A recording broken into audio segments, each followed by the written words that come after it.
Welcome to Catholic Views. I'm your host, Renee Kranz. On today's show, Archbishop Thomas Gullickson will be back in the studio. He's going to tell us what his story is of his vocation.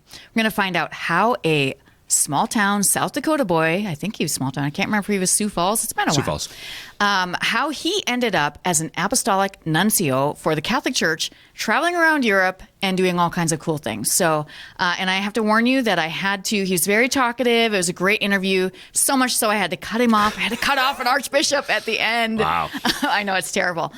So you won't hear the entire interview on radio, so come on over to YouTube if you want to see the end. Our handle's SF Diocese there, and you can see the last part of the interview. First, we will get some biblical bites with Dr. B, who's sitting across from me. Yes, I am. How you doing, Renee? I'm doing great. What's today, Renee? It is the third Sunday Just of because Archbishop Easter. is so chatty, we don't have much time. Third Sunday of Easter. Yes, it is. So the thing I actually want to highlight, so there's so many, the readings are so rich, but there's some of my favorites that I always talk about. Like sure. The Gospel is the road to Emmaus. I always talk about. There's so much I love about the road to Emmaus. The first reading is from Acts chapter 2. It's part of Peter's sermon on Pentecost. Okay. When he gets up and boldly proclaims Jesus risen from the dead to his fellow Jews. But what I want to focus on today actually is from the collect, or the opening prayer. Okay. So this is, again, the opening prayer at Mass, which if people are anything like me, it's early in the Mass, so I'm still sort of like getting in the groove, Especially if you just came in. Right. Like if you slipped in right before Mass started, you haven't quite settled in yet. Exactly. Come a little earlier. So it's the last part of the introductory rites before we sit down. Yes. The last thing before you sit is the opening prayer or collect. So it starts this way. May your people exult forever, O God, in renewed youthfulness of spirit, so that rejoicing now in the restored glory of our adoption, we may look forward in confident hope to the resurrection of the day, to the rejoicing of the day of resurrection. The thing that I want to comment on, Renee, it's from the beginning. May your people exult forever, O God, in renewed youthfulness of spirit. Yeah.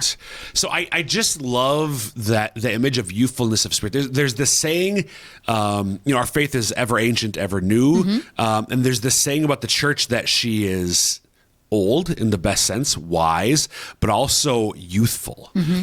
Because every year she is renewed at the Easter Vigil by new members. Right. So I think, I don't know. I do think if most of us were to put a face with their idea of the church, I would probably older. I mean, it's been around for 2,000 years. There can be some wrinkles and so on. Yep. But the reality is that the church is in fact full of vigor and life. And that's highlighted to me in this part of the collect. I'm going to talk about some other things too, but in renewed youthfulness of spirit. So do you and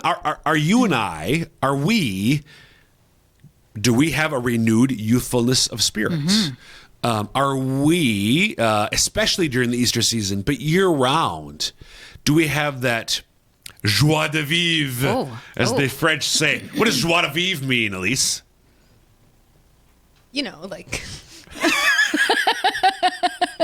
She knows exactly what that means. Joy of life. Joy of life. Okay. Joy. Do we have that youthful, the excitement? Mm-hmm.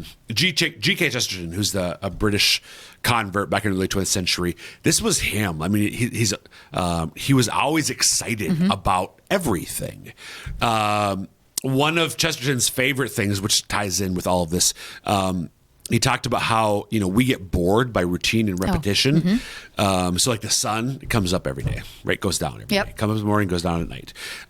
But what God says to the sun every day is, do it again. Do it again. That was so cool. Do it again. That renewed youthfulness of spirit. So as we're going through this Easter season, a couple weeks in, may we have that optimism and joy of life of the children. I love that, Dr. Bean. Let's spread it around. Amen. Thanks. You bet.